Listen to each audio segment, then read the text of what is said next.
When you first start your career in tech, it's so easy to compare yourself to your former classmates and friends that are working in the same field because you can just compare salaries, which kinds of company you're working for, but you have to remember your career in tech is not a sprint, it's a marathon. And in this video, I will break down multiple points to not focus on and different metrics you can actually look at to see if your tech career is actually progressing in a way that makes sense for you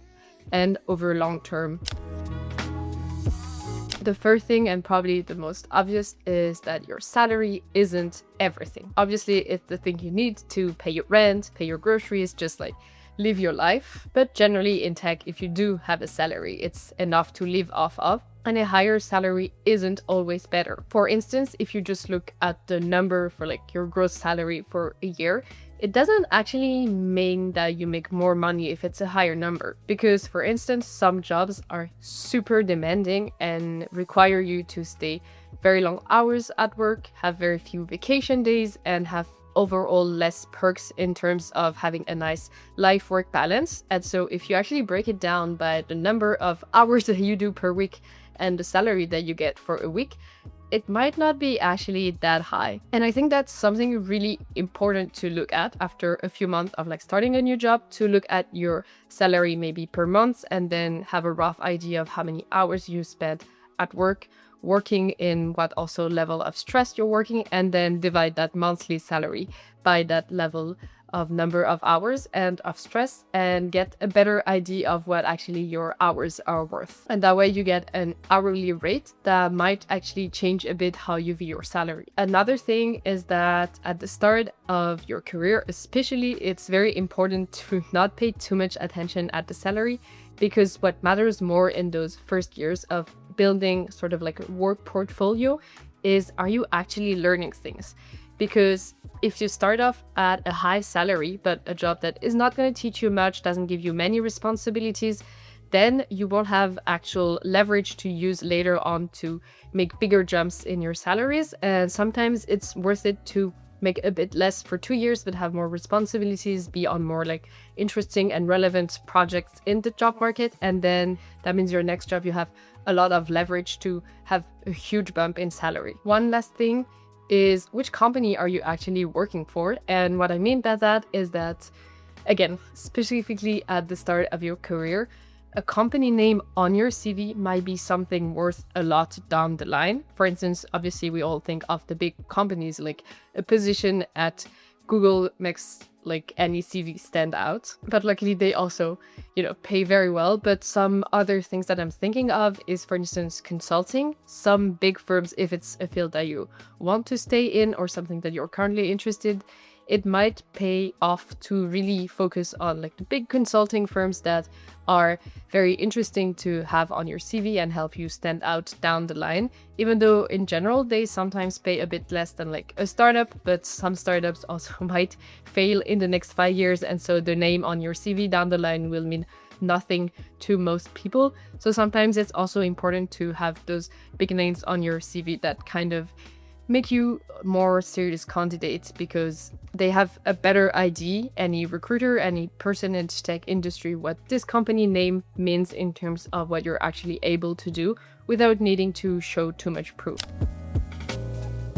Then the next thing that a lot of people look at on their progress is the title that they have, and specifically which level of seniority. But I have bad news about that. There's not really a specific definition for what senior means across different companies, meaning you can be considered senior at one company, and then if you move on to a different company, you will be nowhere near the level they expect of a senior. And so that does mean that while getting those like mid and senior titles are pretty good leverage on a CV to have, it's also important to sometimes in the interview process figure out what those titles means in those specific companies, because when you apply for that position, then you want to make sure that you actually fulfill the requirements, and not just because you've had the title of like mid-level software engineer before, it doesn't necessarily mean you'll be considered a mid-level there. Another thing is because I said in the intro, this is a marathon, not a sprint, just because you get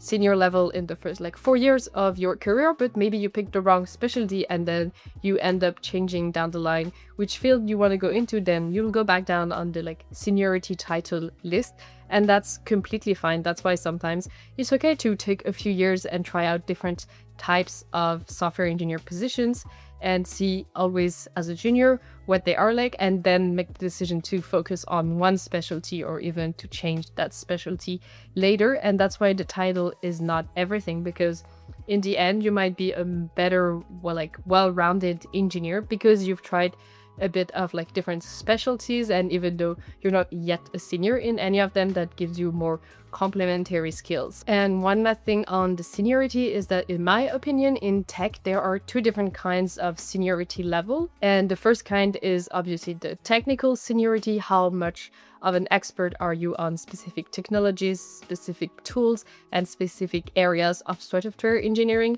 And then what's your level of seniority in terms of managing a team, being part of the team, working with other people, having people work under you, having people work above you? Those are also a different kind of seniority and a very different type of skill to work on. And so sometimes you see people that maybe focused a bit too much on the technical seniority part, but have never had like an intern under them or other engineers under them, and they have no like managing skills, and that's gonna hurt a lot down the line in your career. So it's important to spend time in both of those levels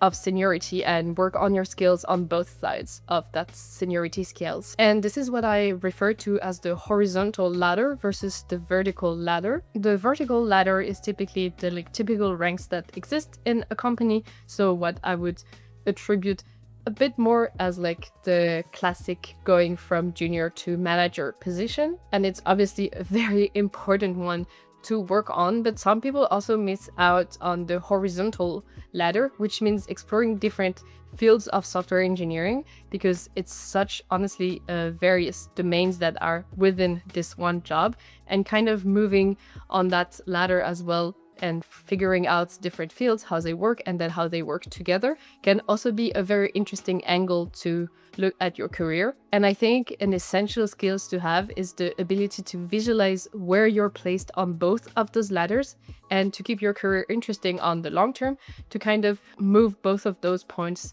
from one end to the other. And that way you really keep your career very interesting, because there's always a next step that you can see on at least one of those two ladders. And it can also really help make you stay at one company, because sometimes people are frustrated because they're in one company and they know that like a managing position is not opening anytime soon, but what they might be missing out on is like a different software engineer team might be missing one person, and then it's a bit of a different specialty than what they usually do. So it's a great opportunity to move to a different team and figure things out there, and really be like constantly in movement, but not by just like switching companies every time by being on the same ladder, but just at different companies, but really have this visual of the two ladders within your company as well. And finally, my last advice is remember to see yourself as the company you work for and not the like actual entity of company you're working for. Obviously, I'm not saying that you shouldn't care a whole about the company you work for and what you actually need to do at your job. That is not what I'm trying to say here. But what I'm saying is that don't forget to also serve your interests, because actually most of the time, if you serve your interests, meaning trying to be a good worker, a good contributor, and also keep yourself interested, focused, and discover new things, get better yourself, you will in the end serve the company as well, because fulfillment in your job is an essential component of longevity at work. And so by making sure that you're kind of shifting your viewpoint from I work at this company to me, entity, company, work on those projects, really helps keep that as a focal point and make sure that you stay interested in what you're actually doing day to day. And it also serves as like a north star to where you want to go, because very usually we all have goals and ideas of where we want to go down the line in our career, and keeping that in mind is really important when you think you might need a change of jobs, and then you really have those like goals in mind and really focus on that, then you can like really easily compare basically like what you're doing right now versus what you wanted to do, and what are the changes that are needed either by changing companies or changing like, teams within the companies and things like that. So in the end, it's better for everyone if you also view yourself as like a serious work entity. And this is also back to the first point that I mentioned, the like work-life balance aspect is also something really crucial, and considering this in how you evaluate your career choice is very important to stay interested and make sure that, you know,